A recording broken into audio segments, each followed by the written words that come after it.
So there's a fire in substation 1, but I'm here in the guard room. You will see the fire indication with the only buzzer. But the exact location of the fire is registered in the guard room, guard house. But in the main panel, it will be fire indication also and with thunder and buzzer at the same time.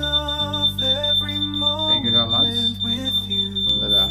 So even I'm here in the guard room, I will try to reset here. We are not authorized. The only authority for the alarm silence and reset is the main panel and the local building, which is the fire is activated.